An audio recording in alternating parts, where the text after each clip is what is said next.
This week, we're going to take a look at another roguelike game where you earn XP and resources in order to cash them in for opportunities to skip power-ups and avoid upgrades the next time your character levels up. Wait a minute, I think they got that wrong. Aren't I supposed to get more power-ups and upgrades as I progress? And the game's also delisted, so you can't even buy it.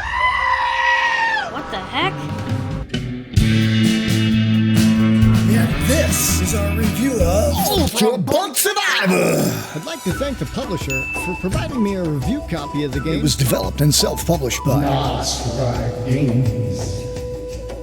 The game was released on November 27th to the PlayStation Store for the price of $6.99. Alright, back again with another gem right out of the old archive. Ultra Bonk Survivors is a chaotic action roguelike that blends arcade-style combat with RPG progression in a survivors-like arena. At least that's what's written out on the paper here.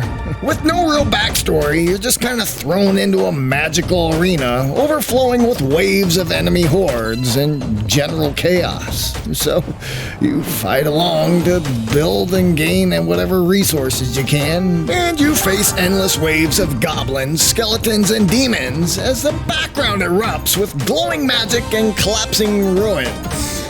Okay, if you say so.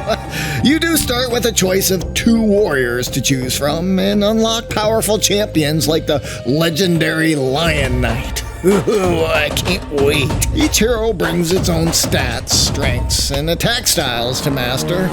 Sounds like a video game. And the action is fast, frantic, and mindless. Dangerously replayable, as every defeat unlocks new heroes, new power-ups, and new chances to finally pull off the perfect build, if you say so. So, in typical roguelike fashion here, you push as far as you can into the dungeon, you die, upgrade your warriors, and do the run again. Just trying to push a little further and unlock more loot and build stronger characters. Hey man, that sounds a lot like a roguelike! Yes, this is the foundational building blocks of a roguelike game, so let's go ahead and see what they brought to the table beyond this basic RPG system here. The gameplay here is fairly easy, and a mindless grind as your character auto-attacks for you, and you as the player just concentrate on collecting the loot, avoiding the enemies, collecting some coins and power-ups to grind your levels. Most achievement and trophy hunters will probably shy away from this title due to the long grind requirements. PlayStation players are in luck as the game has cross-save, so if you stick around long enough to obtain the platinum on like the PS4, you could just load and pop all the trophies on your PS5 version by loading your progress on the PS5 anytime by importing your PS4 save.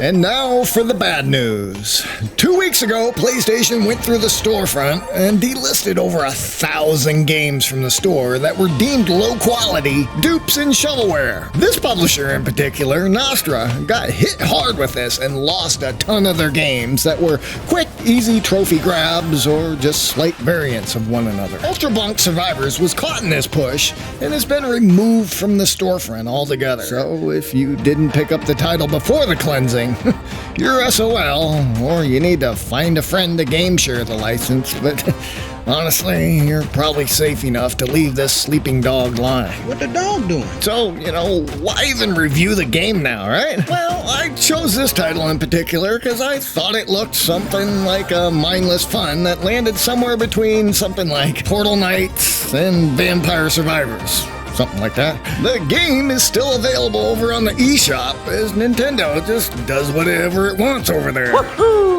you got your sound? I just figured I'd take the opportunity to look at something that got hit by the delistings as the archives so quickly after release. The lack of variety in gameplay between runs here left me wondering if this is truly the way I wanted to spend my Tuesday evening. Even the alluring choice of just one more run to unlock the next character or skill set. The skin was just way too thin on this title, and it just felt like a game of add points to make bar go to right. Oh, look at that. Line goes up. Nice. Unfortunately, it was enough to keep me playing, as my interest level is what are we actually doing with this title, but not enough to really be engaged or see it all the way through to the end. I had no real care for the characters or environment due to the lack of storyline at all. I mean, what are we doing here? Why is everybody attacking me? Leave me alone! Ah! The enemy AI is about as cut and paste as it comes.